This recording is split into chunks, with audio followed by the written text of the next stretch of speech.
For Bryce Young's entire football career, he was the best. A 5-star recruit in high school, a Heisman Trophy winner in college, and the first overall pick in the draft. But unfortunately, that doesn't guarantee you anything in the NFL, especially if you're drafted into a clown show of an organization. And Young learned that the hard way. He was 22 when he took his first pro snap, and by age 23, he was already labeled a draft bust. But how bad is Bryce Young actually? Can he really not handle pro ball? Or is he just a victim of a dysfunctional team? In his case, both things could be true.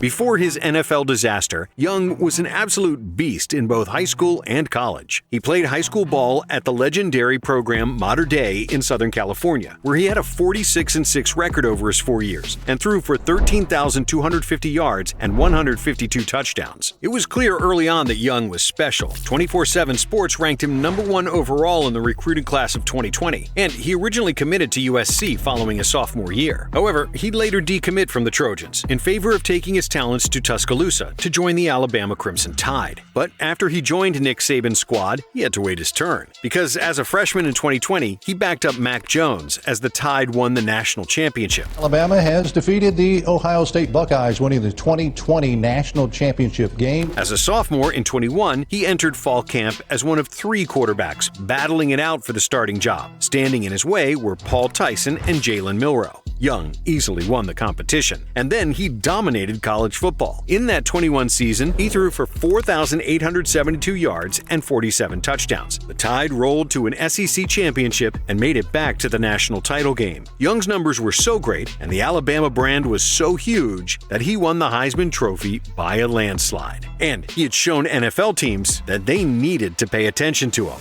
The draft analyst industry certainly took notice. In all the major way too early 2023 mock drafts, which came out almost a year before Young could be drafted, he was listed first or second overall, and he was pretty unanimously the top prospect of the 23 class. Now, here is where the Carolina Panthers come into play. Prior to the start of the 2022 season, they were still trying to find a successor to Cam Newton. They tried to trade for Deshaun Watson and Russell Wilson, but had to settle for Baker Mayfield, who would eventually be out of a job after the Browns acquired Watson. Mayfield was brought in to compete with former Jets' 3rd overall pick, Sam Darnold, and neither QB had much success. After 5 games, Carolina had a 1-4 record, and there was no sign of a turnaround. So, Panthers owner David Tepper decided to make a coaching change. Ultimately, I felt this was a time. Now was a time.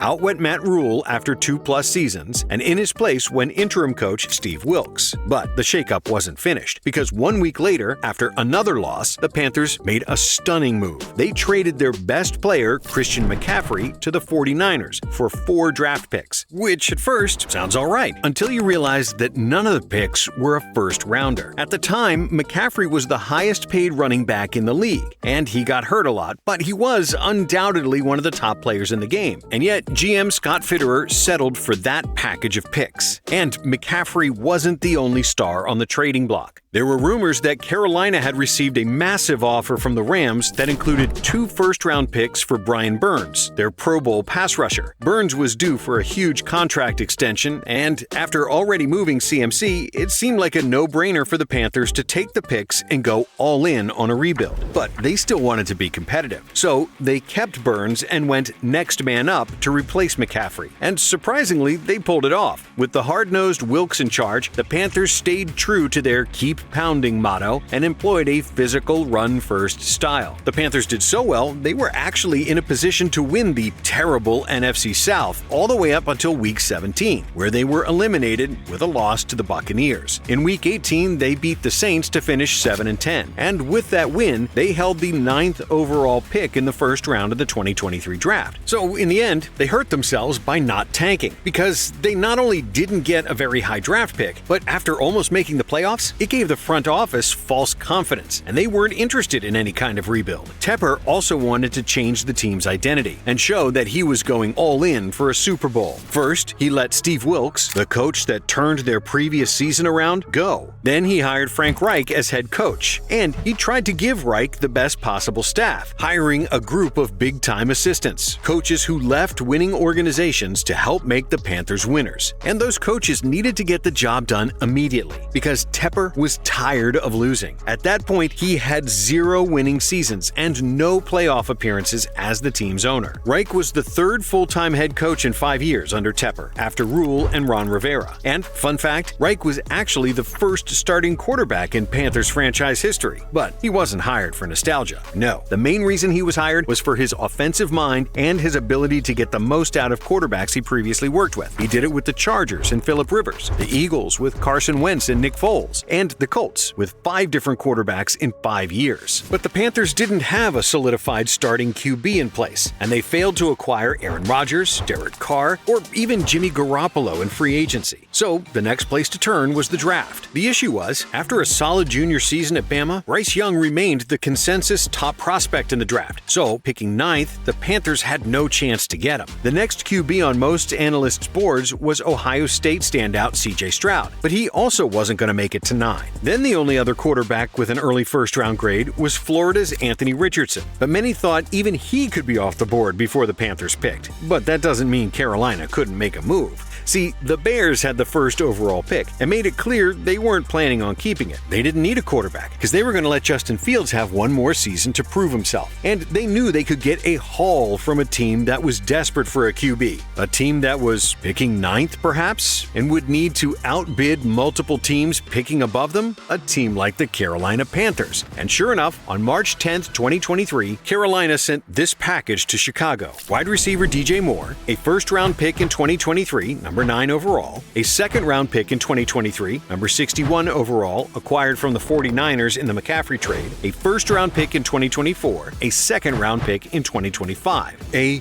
massive overpay. The Panthers' best wide receiver, 2 1s and 2 2s, were going to the Bears. But it wasn't all doom and gloom at the time. Carolina was guaranteed to land their next franchise quarterback, the player who was gonna be the face of their franchise. And more importantly, no one was picking in front of them. Whichever QB they liked the most was gonna be their guy. But their guy would end up giving Panthers fans nightmares. Which is why this video is brought to you by BetterHelp. And even during football season, it's still important to prioritize what matters most: yourself. Because life can be tough, especially for a sports fan. So sometimes there's no better way to take care of yourself than therapy. Therapy has so many benefits, including improved mental health, enhanced self-awareness, and better coping strategies for life's challenges.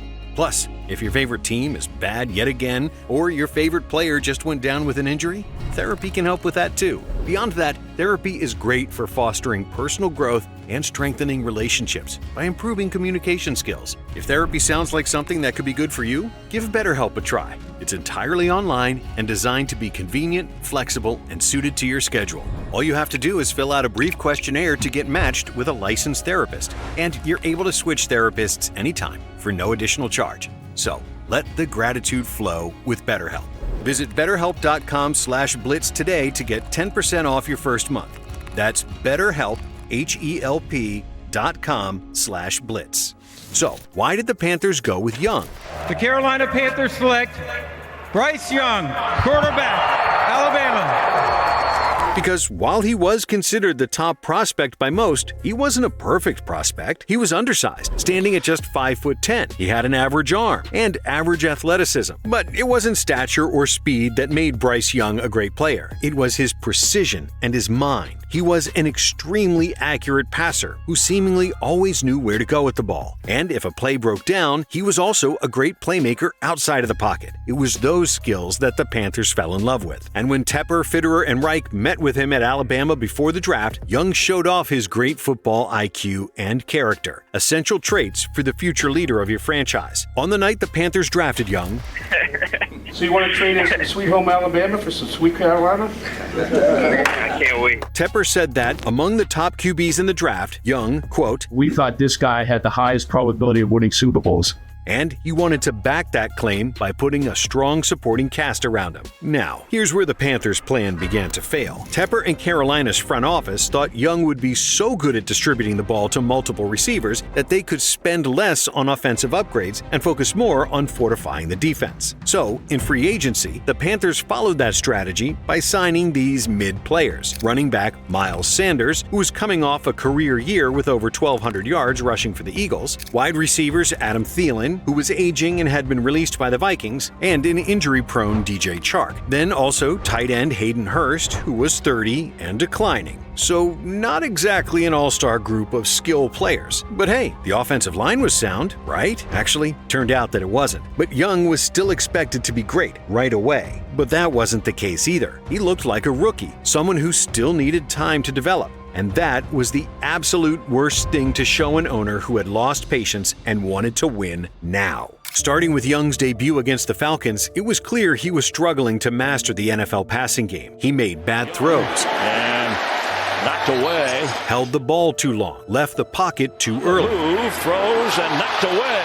He threw too many check-down passes, and he threw the ball to one receiver, Adam Thielen, too much. But it wasn't all his fault. For one, Thielen really was the only receiver getting any type of separation, and the offensive line was a mess. During the season, 9 different players started at guard, so the team didn't have playmakers. The interior O-line was in shambles, and the protection suffered because of it. Then, on top of that, there was instability in the coaching staff. Sometimes Frank Reich called the plays, sometimes offensive coordinator Thomas Brown called them. Chaos is the worst thing for a rookie quarterback's development. So it's no surprise he lacked confidence throwing the ball, and the consequences of that were disastrous. In 2023, Carolina lost their first 6 games. In Week 7, Young beat Stroud and the Texans 15-13 in a matchup of the 2 top picks in the draft, but it was back to losing after that. 4 more L's in a row dropped the Panthers to 1-10. In those 4 games, they scored 13, 13, 10, and 10 points. Fake to Sanders, they come through, it's intercepted again!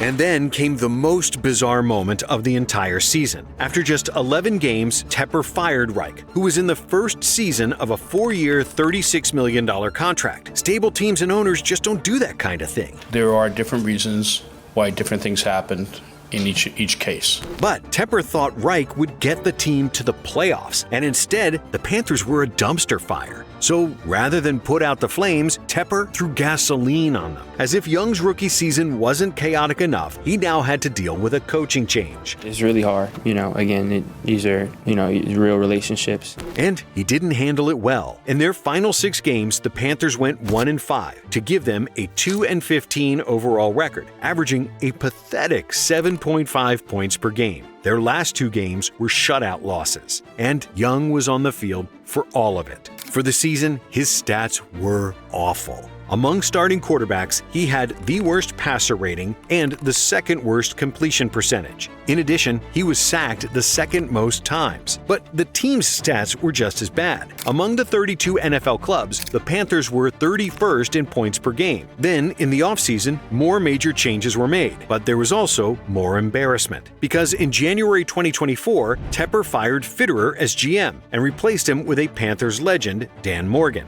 President of Football Operations, General Manager Dan Morgan.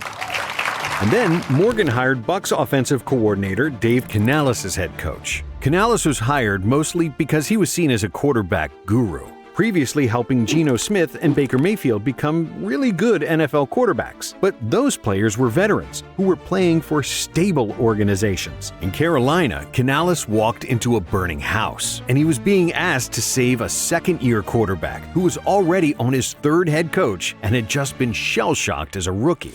And it's not like the Panthers could add an elite playmaker to the offense in the draft, because after posting the worst record in the league in 2023, Carolina would have had the first overall pick in the 24 draft. But remember, back in 23, the Panthers traded their 24 first-rounder to the Bears in the deal to move up for Young. And to make matters worse, in March of 24, Carolina did end up trading pass rusher Brian Burns to the Giants, but they only got a 2nd-rounder and a 5th-rounder back for him, which just made them turning down the earlier Rams offer look terrible. But when the draft rolled around, new GM Dan Morgan did try to get his QB some help. He made a trade with the Bills to acquire the last pick of the first round and used it on South Carolina wide receiver Xavier Legette. So, the receiving corps was now headlined by Legette, a now 34-year-old Adam Thielen, and newly acquired former Steeler Deontay Johnson, who is a good receiver, but definitely isn't transforming an offense. And with that, Young was basically in the same spot he was as a rookie, trying to learn a new offense and surrounded by a below-average group of skill players. The results? Well, they were exactly as you'd expect them to be. In Week 1, the Panthers visited the Saints in New Orleans, and this game was the beginning of the end for Young as Carolina's starter. On his first pass of the season, Young was intercepted. By the time he recorded his first completion, the Panthers were down 17-0 and on their way to a 47-10 loss. And for the game, Young's passing stats were terrible.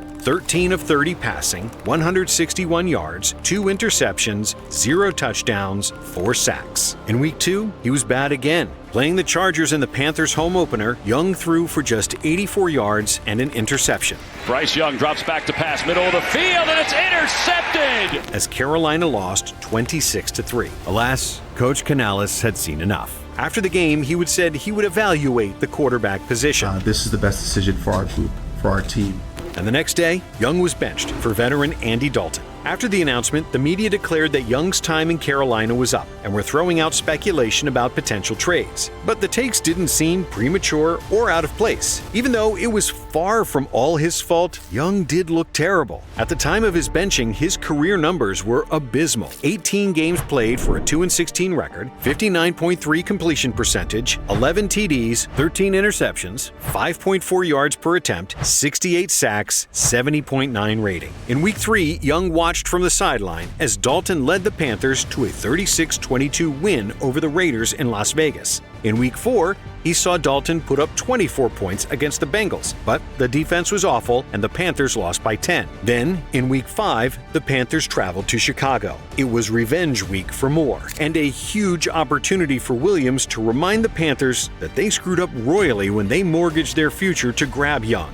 Williams, Moore, and the Bears went out and punished the Panthers. At halftime, Chicago led 27-7. With 4 minutes left in the game, the lead was 36-10. So Young took the field in place of Dalton. And at first, he looked pretty good. He got the Panthers into scoring range. But on 4th and 2 from the Bears' 8, Young was sacked and Carolina came away with no points. With the loss, the Panthers fell to 1-4 on the season, and their first-round quarterback had shown that he wasn't ready to return to the lineup. The Panthers have stood firm that they don't plan on trading Bryce Young. Young has since started 2 more games for the Panthers after Andy Dalton injured his thumb in a car accident. One was another bad loss to the Broncos, and the other was a win against the Saints, but his numbers didn't really improve.